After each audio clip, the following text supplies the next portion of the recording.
बयां हो किस ज़ुबां से मर्तबा सिद्दीक़ अकबर का, है यार गार महबूब खुदा सिद्दीक़ अकबर का। लुटाया राह हक में घर कई बार इस मोहब्बत से कि लुट लुट कर हसन घर बन गया सिद्दीक़ अकबर का। अमीरुल मोमिनीन खलीफतुल मुस्लिमीन खलीफा बिला फ़स्ल खलीफा अव्वल अफ़ज़लुल खल्क़ बादल अंबिया हज़रत सैयदना सिद्दीक़ अकबर रदियल्लाहु ताला अन्हु। मर्दों में सबसे पहले जिसने इस्लाम कबूल किया वो सिद्दीक़ अकबर हैं। जिन्होंने सबसे पहले हुज़ूर की नबूवत और रिसालत की गवाही दी वो अबू बकर हैं। जिन्होंने सबसे पहले हुज़ूर के साथ जिहाद किया वो अबू बकर हैं। जिन्होंने सबसे पहले हुज़ूर की इज़्ज़त और नामूस पर पहरा दिया वो सिद्दीक़ अकबर हैं। और जिन्होंने सबसे पहले हुज़ूर की ख़त्म नबूवत पर पहरा दिया वो भी जनाब सैयदना सिद्दीक़ अकबर हैं। इन्होंने सबसे पहले मुनकरीन ख़त्म नबूवत के ख़िलाफ़ जिहाद किया वो जनाब सैयदना सिद्दीक़ अकबर हैं। गर्ज़ है कि अल्लाह ने आपको हर लिहाज से दर्जा अता फ़रमाया। जिनको अल्लाह ने चुना हो यकीनी तौर पर वो बेमिसल और बेमिसाल हैं। आप रज़ियल्लाहु ताला अन्हु को अफ़ज़लुल खल्क़ बादल अंबिया कहा जाता है इसलिए कि अल्लाह ने आपको सबसे बड़ा मुत्तकी और परहेज़गार फरमाया। सैयदना फ़ारूक आज़म भी फरमाया करते थे कि सिद्दीक़ ने जो इस्लाम की खिदमत की है, अपने करीम आका अलैहिस्सलातु वस्सलाम की जो खिदमत की है, तराजू के एक पलड़े में सिद्दीक़ अकबर का ईमान रखा जाए और दूसरे पलड़े में पूरी उम्मत का ईमान रखा जाए। सैयदना फ़ारूक आज़म फरमाते थे सिद्दीक़ का ईमान पूरी उम्मत के ईमान पर भारी हो जाएगा। जनाब सैयदना सिद्दीक़ अकबर रज़ियल्लाहु ताला अन्हु फरमाते थे जिन रास्तों पर चलकर हमने इज़्ज़तें पाई हैं, हा क्या बात, सुबहान अल्लाह। आप फरमाते थे जिन अजीम रास्तों पर चलकर हमने इज़्ज़तें पाई हैं ना, उम्मत अगर इज़्ज़त पाना चाहती है तो उन्हीं रास्तों पर चलकर इज़्ज़त पा सकती है। दाएं बाएं होगी तो जलील हो जाएगी। और फिर वो इज़्ज़तें क्या थीं? हज़रत सैयदना सहल बिन साद रज़ियल्लाहु ताला अन्हु फरमाते हैं कि नबी अकरम सल्लल्लाहु ताला अलैहि वसल्लम एक मरतबा कबीला बनी अम्र बिन औफ के दरमियान सुलह कराने के लिए हुज़ूर तशरीफ़ ले गए। आज कोई झगड़ा हो जाए तो ख़त्म करने की बजाय कोशिश करते हैं इस झगड़े को मज़ीद बढ़ाया जाए कि सुन्नत तो ये है कि हुज़ूर कबीलों के दरमियान सुलह कराने के लिए हुज़ूर तशरीफ़ ले जाते। तो आप फरमाते हैं हुज़ूर सुलह कराने के लिए तशरीफ़ ले गए, नमाज का वक्त हो गया। बुखारी की हदीस 8 मरतबा इमाम बुखारी ने इसको लिखा है अपनी किताब के अंदर। नमाज का वक्त हो गया, हज़रत सैयदना बिलाल हबशी रज़ियल्लाहु ताला अन्हु ने अज़ान कही। आप फरमाते हैं हज़रत सैयदना बिलाल हबशी रज़ियल्लाहु ताला अन्हु सैयदना सिद्दीक़ अकबर के पास चले गए। उस वक़्त फ़ारूक आज़म भी मौजूद थे, उस्मान गनी भी मौजूद थे, मौला अली भी मौजूद थे, बड़े बड़े सहाबा मौजूद थे। लेकिन हज़रत बिलाल किसके पास गए? सैयदना सिद्दीक़ अकबर के पास गए, क्योंकि हज़रत बिलाल भी जानते थे कि हुज़ूर के बाद अगर इस मुसल्ले पर किसी को खड़ा होने का हक़ है तो वो सिद्दीक़ अकबर को हक़ है। सिद्दीक़ के होते हुए किसी को भी मुसल्ला रसूल पर खड़ा होने का हक़ नहीं है। तो हज़रत बिलाल जनाब सैयदना सिद्दीक़ अकबर के पास गए। ये नमाज का टाइम हो गया, हुज़ूर तशरीफ़ नहीं लाए, मैं तकबीर कहता हूँ, आप नमाज़ पढ़ाएंगे? तो सिद्दीक़ अकबर फरमाने लगे कि हाँ आप तकबीर कहें, मैं नमाज़ पढ़ाता हूँ। चुनाचे अकामत कही गई, सैयदना सिद्दीक़ अकबर ने नमाज शुरू कर दी। साहबा नमाज़ पढ़ रहे हैं, मुसल्ले पर इमाम है अफ़ज़लुल खल्क़ बादल अंबिया। उनसे ज़्यादा तो दीन को कोई नहीं समझ सकता ना। अब उन लोगों के बारे में बंदा क्या बात करे जो कहते हैं नमाज में हुज़ूर का ख्याल आ जाए तो माज़अल्लाह नमाज फासिद हो जाती है। अफ़ज़लुल खल्क़ मुसल्ले पर खड़े हैं और पीछे सैयदना फ़ारूक आज़म खड़े हैं, मौला अली खड़े हैं, उस्मान गनी खड़े हैं, इतने बड़े बड़े सहाबा खड़े हैं। सैयदना सिद्दीक़ अकबर अभी नमाज पढ़ा रहे हैं, इतनी देर में हुज़ूर मस्जिद नबी शरीफ में तशरीफ़ ले आए। अब सहाबा को कैसे पता चला कि हुज़ूर तशरीफ़ ले आए हैं? सहाबी रसूल खुद कहते हैं बड़ी बड़ी खुशबुएँ इस दुनिया के अंदर है, लेकिन हुज़ूर जिस गली से गुजर जाते वहाँ से ताज़ा खुशबुएँ आया करती थी। ये हुज़ूर की शान थी। अब जब हुज़ूर मस्जिद नबी शरीफ में तशरीफ़ लाए तो सहाबा को ताज़ी खुशबू आई।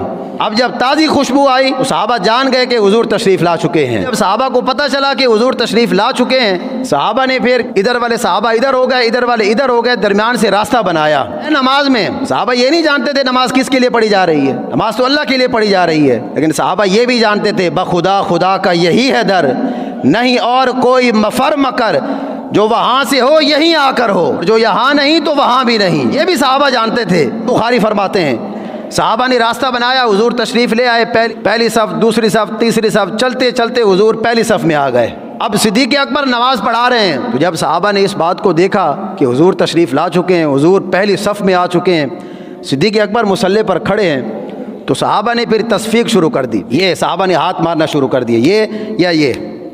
جب صحابہ نے پہلی مرتبہ تصفیق کی، سیدنا صدیق اکبر نے پھر جو نہیں کی، پھر اونچی آواز سے صحابہ نے دوبارہ تصفیق شروع کی۔ صدیق اکبر کی توجہ اس طرف ہوئی، صحابہ کا بتانا مقصود یہی تھا کہ حضور تشریف لا چکے ہیں، نماز میں ہے صدیق اکبر، افضل الخلق بعد الانبیاء، مصلی رسول پر کھڑے ہیں۔ جناب سیدنا صدیق اکبر نے جب یہ آواز سنی، آپ نے اپنی آنکھوں کے کناروں سے جو ہے وہ پیچھے توجہ کی۔ رسول اللہ پہلی صف میں تشریف فرما ہے۔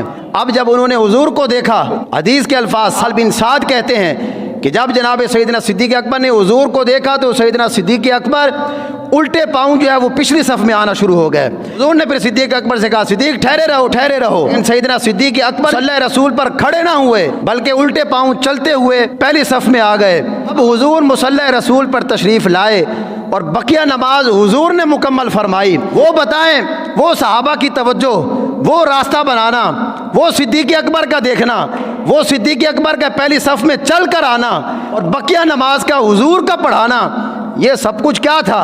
یہ صحابہ کی ساری توجہ تو حضور کی طرف تھی، نماز تو اللہ کے لیے پڑھی جا رہی تھی، لیکن صحابہ کی توجہ کہاں تھی؟ وہ صحابہ کی توجہ تو امام الانبیاء پر تھی کہ جب حضور نے صدیق اکبر سے فرمایا نا صدیق کھڑے رہو، کہ ہر ادا پہ ہے جاں فدا، مجھے ہر ادا نے مزہ دیا۔ جب حضور نے ان سے یہ فرمایا تو صدیق اکبر نے پھر آسمان کی طرف ہاتھ اٹھائے، یا اللہ تیرا شکر ہے کہ تیرے محبوب نے مجھے اتنا تو فرمایا ہے کہ اے صدیق میرے مصلی پر کھڑے رہو۔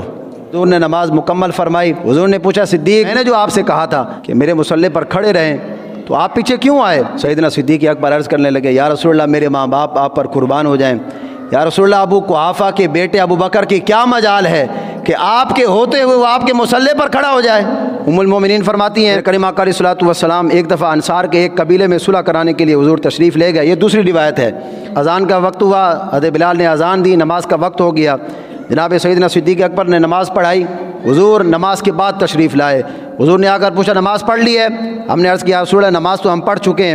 تو آپ علیہ الصلوۃ والسلام نے ارشاد فرمایا اس نے نماز پڑھائی ہے۔ آج کوئی کالا یا سفید کسی اور رنگ کا کتا کوئی بھونکے صدیق اکبر کی خلافت کے بارے میں، تو حضور نے تو اپنی ظاہری زندگی میں اللہ پر صدیق اکبر کو کھڑا کر دیا تھا۔ حضور نے پوچھا تم نماز کس نے پڑھائی ہے؟ ہم صحابہ عرض کرتے ہیں ہم نے عرض کی یا رسول اللہ صلی اللہ تعالی علیہ وسلم ابو بکر، یا رسول اللہ صدیق اکبر نے نماز پڑھائی ہے۔ حضور نے کیا فرمایا؟ فرمایا احسنتم لا ينبغي لقوم فيهم ابو بکر ان يؤمهم احد غیرہ۔ نے فرمایا تم نے بہت ہی اچھا کام کیا ہے، اس لیے حضور نے فرمایا کہ ابو بکر کے ہوتے ہوئے میرے مصلی پر کسی کو کھڑا ہونے کی اجازت نہیں ہے۔ فرمایا ابو بکر جب موجود ہوں تو ان کے ہوتے ہوئے میرے مصلی پر کسی کو کھڑا ہونے کی اجازت نہیں ہے۔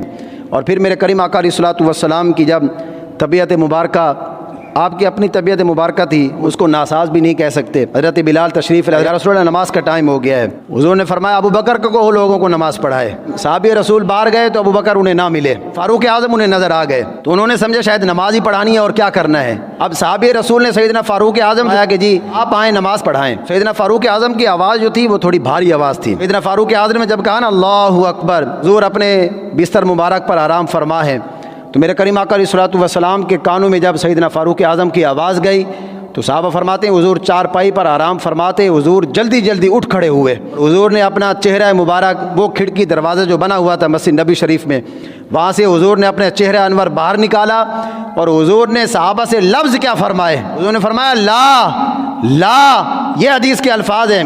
فرمایا نہیں ابو بکر کے ہوتے ہوئے میرے مصلی پر فاروق اعظم بھی کھڑے نہیں ہو سکتے۔ فاروق اعظم نے جب یہ سنا، انہوں نے پھر یہ نہیں کہا کہ نماز تو میں اللہ کے لیے پڑھ رہا ہوں، انہوں نے بھی پھر وہیں سلام پھیر دیا۔ وہ بھی جانتے تھے اب جس نماز میں حضور راضی نہیں ہے وہ نماز ہی کیا، پھر نمازیں انہی کی، اذانیں انہی کی، سب کچھ حضور کے لیے ہے۔ صدیق اکبر کو حضور نے خود اپنے مصلی پر کھڑا کیا۔ حضور کی ظاہری حیات طیبہ میں صدیق اکبر نے 17 نمازیں پڑھائیں۔